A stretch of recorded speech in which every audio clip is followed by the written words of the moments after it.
नमस्कार, news bye scope देख रहे हैं आप। मैं हूं मनीष कुमार वर्मा। तो आपको बता दें कि कहीं ना कहीं बिहार के अंदर अब जो है चिराग पासवान को उनका पुराना ऑफिस मिल गया है, या यूं कहें कि स्वर्गीय रामविलास पासवान का जो पुराना ऑफिस है वो अब चिराग पासवान को मिल गया है। जो उनके चाचा थे उनके पास ये ऑफिस था, लेकिन अब उस ऑफिस को खाली करा लिया गया है। चिराग पासवान को अपने पिता दिवंगत रामविलास पासवान का जो पुराना पार्टी ऑफिस है वो मिल गया है, जिस पर लोजपा में टूट के बाद उनके चाचा पशुपति पारस ने, कहा जा रहा है, उनके पास चला गया था, उन्होंने कब्जा कर लिया था। नीतीश सरकार ने अब यह कार्यालय एलजेपीआर को दे दिया है। केंद्रीय मंत्री एवं लोक जनशक्ति पार्टी रामविलास के प्रमुख चिराग पासवान को अपने पिता दिवंगत रामविलास पासवान का पटना वाला जो पार्टी दफ्तर है वापस मिला है। रामविलास के निधन के बाद चिराग के चाचा पूर्व केंद्रीय मंत्री पशुपति पारस ने लोजपा तोड़कर इस दफ्तर पर कब्जा कर लिया था। इस पर पारस की राष्ट्रीय लोक जनशक्ति पार्टी रालोजपा का ऑफिस चल रहा था। बिहार के नीतीश सरकार ने इसे अब चिराग पासवान की लोजपा को आवंटित कर दिया है।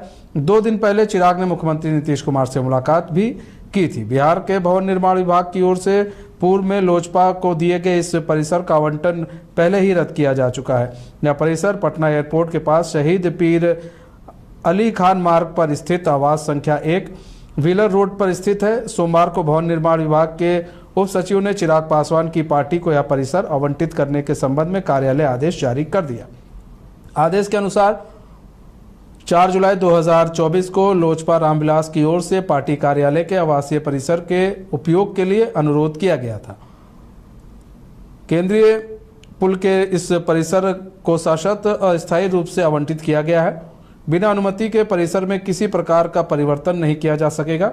वहीं राजनीतिक पार्टियों की ओर से कार्यालय के लिए आवासीय भवन का मानक किराया से 10 गुना किराया भुगतान करना होगा। लोजपा के संस्थापक दिवंगत रामविलास पासवान के निधन के बाद 2021 में उनकी पार्टी में टूट हो गई। रामविलास के भाई पशुपति पारस ने 4 अन्य सांसदों को अपने साथ लेकर चिराग पासवान को अलग थलग कर दिया था। इसके बाद रालोजपा और लोजपा रामविलास के रूप में 2 दल बने। पहले की कमान चाचा पारस और दूसरे की भतीजे चिराग ने संभाली। टूट के बाद पशुपति पारस ने लोजपा के पटना स्थित पुराने दफ्तर पर भी कब्जा जमा लिया था। वहीं चिराग पासवान के गुट को पटना में दूसरी जगह अपना नया ऑफिस खोलना पड़ा।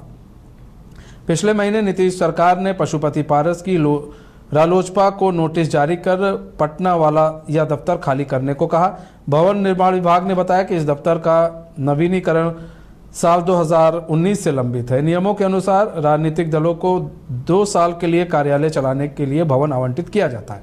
अगर इसे आगे बढ़ाना है तो पार्टी को हर बार रिन्यू कराना होता है। पशुपति पारस की ओर से व्हीलर रोड वाले दफ्तर को एक बार भी रिन्यू नहीं कराया गया। इस कारण उन्हें भवन खाली करना पड़ा, जिसे अब चिराग पासवान की पार्टी को आवंटित कर दिया गया है।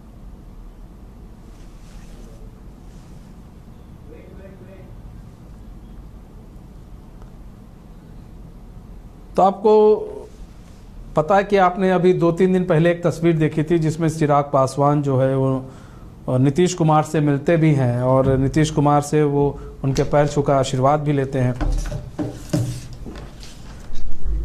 तो हमारे साथ बिहार संपादक एसके राजीव जी जुड़ चुके हैं। एसके राजीव जी, एक जो कह सकते हैं एक बड़ी जीत चिराग पासवान के लिए कि भाई उनको जो उनका पुराना पार्टी दफ्तर है, ऑफिस है, वो मिल गया है, और नीतीश सरकार की एक बड़ी मेहरबानी जो है चिराग पासवान पर देखने को मिल रही है।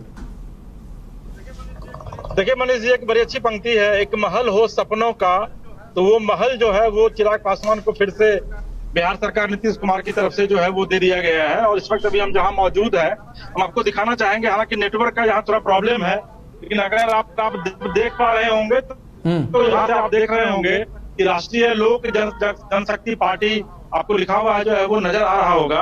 और ये वही कार्यालय है जो किसी जमाने में चिराग पासवान के पिता रामविलास पासवान के द्वारा इस कार्यालय को जो है वो एस्टेब्लिश किया गया था। तो आप देखिए कैमरे की नजर से कि किस तरीके से आपको दिखाई पड़ रहा होगा कि ये कार्यालय जो है ये आज से लगभग 30 साल पहले चिराग पासवान के जो पिता रामविलास पासवान थे उन्होंने इस कार्यालय की नींव रखी थी जब वो विधायक हुआ करते थे।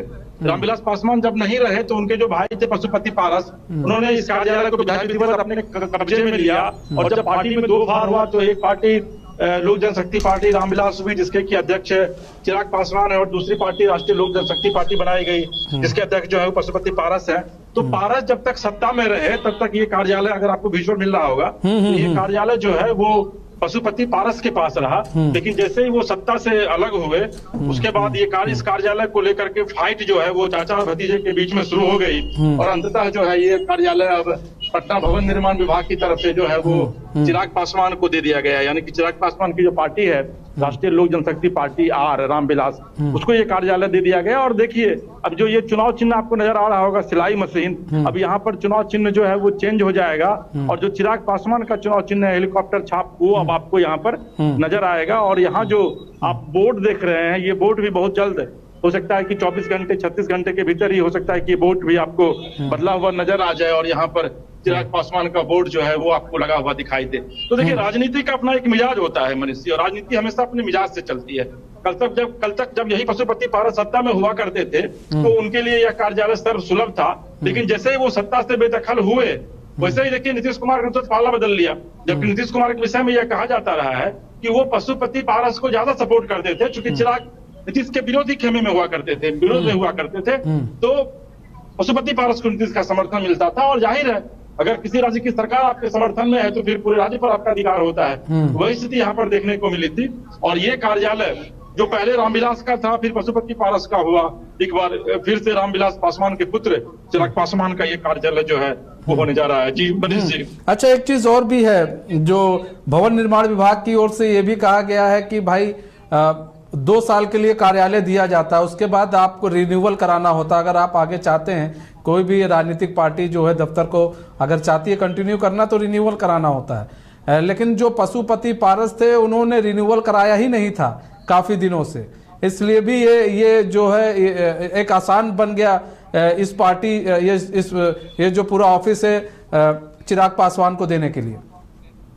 देखिए उसमें मैं आपको एक चीज बताना चाहूंगा मनीष जी, जो जहां तक मेरी जानकारी में है कि अगर कोई भी पार्टी कार्यालय आपके पास होता है तो उसके लिए या तो आपकी पार्टी का कोई न कोई एक सांसद होना चाहिए, या फिर कोई विधायक होना चाहिए, या फिर कोई एमएलसी होना चाहिए।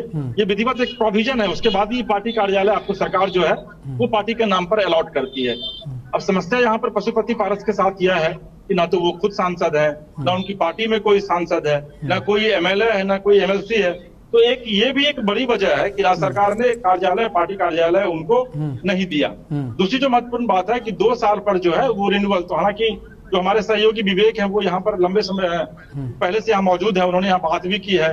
तो इन लोगों का ये कहना है कि भाई हम लोगों ने तो रिन्यूअल के लिए सरकार के पास आवेदन दे रखा था, लेकिन सरकार ने रिन्यूअल किया नहीं, और सरकार रिन्यूअल करेगी भी नहीं, क्योंकि अगर आपका कोई विधायक या कोई सांसद नहीं है उसके बाद आप पूरी तरीके से सरकार की मोनोपोली चलती है और सरकार की कृपा पात्र आप बन जाते हैं। तो सरकार के अगर आप कृपा पात्र बनते हैं तो फिर सरकार जब चाहेगी तो ही आपको कार्यालय मिलेगा। तो यह भी एक बड़ी वजह है कि जो पारस का जो ये कार्यालय है ये उनसे छीना जा रहा है। हालांकि जो पारस के लोग हैं, यहाँ पर वक्ता हैं, वो लोग कह रहे हैं कि नहीं भाई हमारा तो रिन्यूअल के लिए तो हमने आवेदन दिया हुआ था, लेकिन नीतीश सरकार ने आवेदन को खारिज कर दिया और हम लोग अब कोर्ट की ओर रुख कर रहे हैं। लेकिन सबके बीच देखिए, मैंने आपको पहले भी कहा मनीष जी कि राजनीति में सत्ता अगर आपके हाथ में है तो फिर संचालन आप करेंगे सब कुछ का।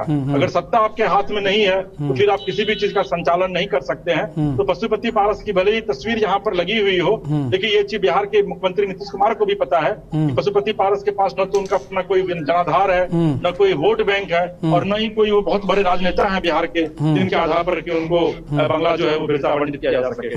जी मनीष जी। अच्छा, यहाँ पर देखिए एक चीज और भी है कि लगातार नजदीकियां जिस तरह से चिराग पासवान की नीतीश कुमार से बढ़ी है, इस बीच में जब से एनडीए में उनको एक अच्छी जगह दी गई चिराग पासवान को, नजदीकियां जिस तरह से बढ़ी हैं उसका भी एक जो फायदा है वो मिलता हुआ कहीं ना कहीं दिख रहा है। देखिए एनडीए पूरी तरीके से इंटैक्ट है, इसमें कहीं कोई इबत नहीं है।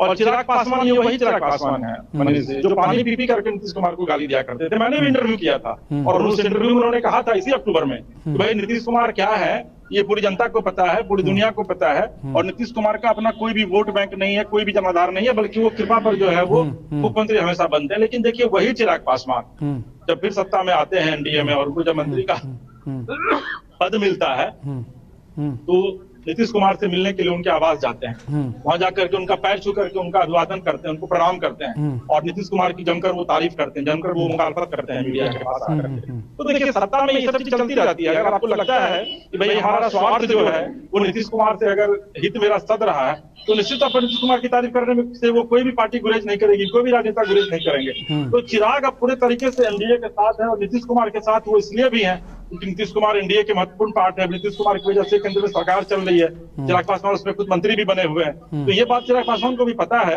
कि बिहार में नीतीश कुमार का क्या कद है और नीतीश कुमार का विरोध करके वो बिहार में लंबी सियासी पारी जो है वो नहीं खेल सकते हैं। और यही वजह है कि चिराग को अंतर जो है नीतीश कुमार के साथ कंप्रोमाइज करना पड़ा या फिर नीतीश कुमार को भी चिराग के साथ कंप्रोमाइज करना पड़ा, क्योंकि उनको एनडीए में रहना। देखिए हमारे साथ पर यहाँ पर विवेक है, विवेक चूंकि सुबह से लगातार कवर कर रहे थे इस पूरी घटना को, और आज से 15 दिन पहले जब विभाग के द्वारा यहाँ नोटिस चिपकाया गया था उस समय भी विवेक जो है वो कवर किए थे इस इवेंट को। विवेक, आज से मुझे याद है कि आज से 15 दिन पहले आप यहाँ करके आपने कवर किया था, तो उस समय से ये पूरा मामला चल रहा है। क्या ये पूरा मामला है जो 15 दिन पहले आपने कवर किया था, जिस पर आज पूर्ण विराम लगता हुआ दिख रहा है और सरकार ने अब ये बंगला जो है वो चिराग को आवंटित कर दिया है?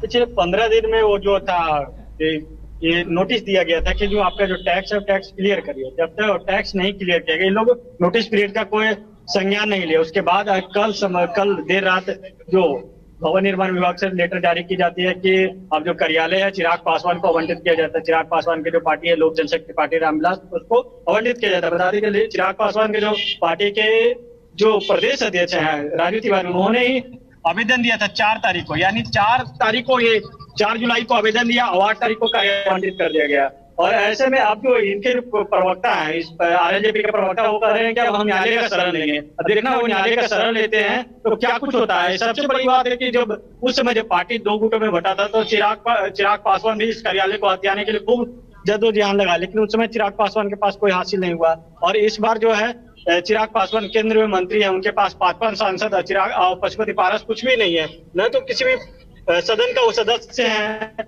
ऐसे में उनके पास किसी कोई विकल्प नहीं बचता। और ऐसे में जो कही जाए तो नीतीश कुमार को जो एनडीए में अगर किसी ने भी सिफारिश किया हुआ तो वो पशुपति पारस थे। लगातार बयानबाजी करते रहते थे पशुपति पारस के एनडीए में नीतीश कुमार को आ जाना चाहिए। और नीतीश कुमार को आते ही जो उनके भतीजे हैं उनको आते हैं देखा कि इनके जो पार्टी कार्यालय उनको आवंटित कर दिया गया है। लेकिन नीतीश की कृपा मिल गई चिराग पासवान। बिल्कुल, पिछले जब विधानसभा चुनाव में उस समय नीतीश कुमार चिराग पासवान पर खपा रहते थे। अब जो नीतीश कुमार चिराग पासवान के प्रति नर्म हो गए हैं। देखा कि 2 दिन पहले उन्होंने जाकर नीतीश कुमार से मुलाकात किया, उसके बाद 2 दिनों के बाद ही जो कार्यालय आवंटित कर दिया गया। यानी कि कहीं ना कहीं ये जो बातचीत हुई होगी उन दोनों के बीच में कि कार्यालय जो अब है, अब हमारी पार्टी का जो कद है बड़ा हो गया है, इसलिए अब हमको कार्यालय की आवश्यकता है, कार्यालय हमको दी जाए। वैसे कार्यालय जो अब कार्यालय दी गई है। पहले जो कार्यालय देखते थे उनके जो एसके पुरी स्थित जो उनके आवास था, आवास के बाहर ही कार्यालय चला करता था, लेकिन अब जो कार्यालय है अभी जो ग्राउंड है, इसमें ग्राउंड में अब कार्यालय को आवंटित कर दिया गया है। देखिए मनीष, हम आपको दिखाएंगे। देखिए ये जो विजुअल है ये सड़क का है, ये कितना वीआईपी इलाका है। ये यहाँ बगल में एयरपोर्ट की आप बाउंड्री देख रहे होंगे, ये इंटरनेशनल एयरपोर्ट है पटना का। बगल में संजय गांधी जैविक उद्यान है, बगल में यहाँ सीएम हाउस है। तो ये जो कार्यालय है ये बहुत ही वीवीआईपी लोकेशन पे स्थित है। और यही वजह है कि इस कार्यालय के लिए, चाहे वो रामविलास पासवान जब हुआ करते थे तो उन्होंने आज से लगभग 30 साल पहले इस कार्यालय को यहाँ स्टैब्लिश किया था। लेकिन रामविलास पासवान को यह नहीं पता था कि उनके निधन के बाद इस कार्यालय को लेकर के उनके परिवार में ही जो है वो इस तरीके से लड़ाई छिड़ जाएगी कि कभी चाचा इसको हथियाना चाहेंगे तो कभी उनका बेटा जो है वो उस पर अधिकार करना चाहेगा। जी मनीष। अच्छा, शिफ्टिंग की बात करें तो कब तक शिफ्ट होने की आशंका जताई जा रही है कि कब जो है ये पूरा जो कार्यालय है, फिलहाल अभी ये तो कह दिया गया है कि चिराग पासवान को कार्यालय आवंटित कर दिया गया, लेकिन कब तक शिफ्ट हो जाएंगे चिराग पासवान? देखिए मनीष जी, मैंने एक लेटर मैंने आपको भेजा है। उस लेटर में विधिवत लिखा हुआ है कि 8 तारीख से, यानी कि कल से ही, कल यानी कि सोमवार था, कल यानी कि सोमवार से ही विधिवत ये कार्यालय जो है वो लोजपा आर यानी कि लोजपा रामविलास के नाम हो गया है। अब चिराग पासवान कब यहाँ शिफ्ट करेंगे, कब यहाँ पर पशुपति पारस के लोग जो हैं इस बंगले को खाली करेंगे, अब इसके विषय में फिलहाल जानकारी नहीं है। लेकिन निश्चित तौर पर ये लड़ाई लंबी खींचेगी, क्योंकि पशुपति पारस भी यह नहीं चाहेंगे कि वो इतनी जल्दी हार मान लें, क्योंकि उनके जो प्रवक्ता है उन्होंने कहा है कि भाई मैं कोर्ट का रुख करूंगा। और अगर वाकई में ये मामला कोर्ट में चला जाता है तो फिर हो सकता है कि मामला थोड़ा लिंगर हो जाए। लेकिन अगर ऐसे आप बात करेंगे तो ये आज की तारीख में इस कार्यालय पर अधिकार जो है विधिवत चिराग पासवान का है। अच्छा, जी, मनीष राजनीतिक जी। लिहाज से कहें तो राजनीतिक लिहाज से कितना असर देखने को मिलेगा? मनीष जी, सवाल फिर से दोहराइए। हम कह रहे हैं एस के राजीव जी कि अगर राजनीतिक लिहाज से कहें तो इसका असर कितना देखने को मिलेगा कार्यालय को लेकर जो लड़ाई देखिए, दिख इस रही पूरे थी मामले को लेकर मुझे नहीं लगता है मनीष जी कि इस पूरे मामले को लेकर बिहार में चूंकि देखिए राजनीति कब होती है, जब आपके पास मैंडेट हो, जब आपके पास जनता का समर्थन हो, जब आपके पास एक भी एमएलए एमएलसी हो, आप जब सड़क पर उतरते हो। पशुपति पारस की पार्टी एक ऐसी पार्टी रही है, जब 2019 में रामविलास पासवान जिंदा थे तो उस समय पशुपति पारस चुन करके आए थे उनकी पार्टी से, फिर बाद में विद्रोह करके वो अलग हो गए। और एक जमाना ऐसा भी आया कि पशुपति पारस सिर्फ अकेले रह गए थे, सॉरी चिराग पासवान अकेले रह गए थे अपनी पार्टी में। फिर बाद में देखिए कि 5 सीट उनको मिला और 5 सीट वो जीत गए। पशुपति पारस को नरेंद्र मोदी ने किक आउट कर दिया। तो ऐसी स्थिति में पशुपति पारस के पास ना तो पब्लिक है, ना उनके पास कोई सहानुभूति है, ना उनके पास मैंडेट है, ना उनके पास कोई भी विधायक है, ना कोई सांसद है, ना कोई एमएलसी है। तो मुझे नहीं लगता है कि इसमें बहुत ज्यादा राजनीति होगी। हाँ, ये बात अलग है अगर पशुपति पारस आरजेडी का दामन थाम ले तो फिर भी तो विपक्ष इस मुद्दे को उठा सकता है। तो लेकिन विपक्ष अगर इस मुद्दे को उठाएगा तो विपक्ष के पास भी कोई क्लॉज नहीं है, क्लॉज इसलिए नहीं है क्योंकि आपके पास कोई विधायक नहीं है, कोई सांसद नहीं है, और आप 2 साल पहले आपका ये इसकी जो मान्यता है वो खत्म हो गई, आपने रिन्यूअल के लिए आवेदन नहीं दिया था। तो ऐसी स्थिति में पशुपति पारस जो है वो लगातार बैकफुट पर है। इसलिए मुझे नहीं लगता है कि इस पूरे मामले को लेकर बिहार में कोई बहुत बड़ी राजनीति होने वाली है। जी मनीष जी। ठीक है एसके राजू जी, बहुत बहुत धन्यवाद हमारे साथ जुड़ने के लिए, तमाम जानकारी साझा करने के लिए। तो अपने दर्शकों को बड़ी खबर हम बता रहे हैं कि जो पशुपति पारस जो कि चिराग पासवान के चाचा हैं, जो ऑफिस उनका हुआ करता था एक जमाने में, रामविलास पासवान का जो ऑफिस था, स्वर्गीय रामविलास पासवान का ऑफिस, उसको जब उनका देहांत हुआ उसके बाद 2 लोगों के बीच में काफ़ी खींचतान हुई। चिराग पासवान और पशुपति पारस दोनों जो है चाचा भतीजे अलग हो गए। उसके बाद जो है ऑफिस का भी बंटवारा हो गया और पशुपति पारस ने ऑफिस पर कब्जा जमा लिया और चिराग पासवान जो है कुछ नहीं कर पाए। लेकिन अब जब सत्ता में चिराग पासवान आए हैं तो अब जो चिराग पासवान को ऑफिस जो है अब वो आवंटित कर दिया गया है। जो पशुपति पारस जो कभी रामविलास पासवान का ऑफिस हुआ करता था, अब चिराग पासवान का ऑफिस होगा। इससे पहले पशुपति पारस के पास वो ऑफिस था। तमाम तरह के पेज बताए जा रहे हैं, सरकार की तरफ से बताए जा रहे हैं, जो विभाग हैं उनके तरफ से बताए जा रहे हैं कहाँ पर गड़बड़ी हुई है। और ये कहा जा रहा है कि हर 2 साल तक, ये 2 साल पर जो है रिन्यूअल कराना पड़ता है, वो रिन्यूअल नहीं कराया गया है। फिलहाल पशुपति पारस के ना ही एक सांसद है, ना ही एक को विधायक है, और इतना पार्टी जो है एक्टिव भी नहीं है। जिस कारण जो बात की जाए पशुपति पारस की, तो इसलिए भी जो है ज़्यादा तवज्जो उनको नहीं मिल पा रही है। और जो एक प्रक्रिया होती है विभाग की तरफ से बताया जा रहा है, वो प्रक्रिया भी नहीं अपनाई गई है।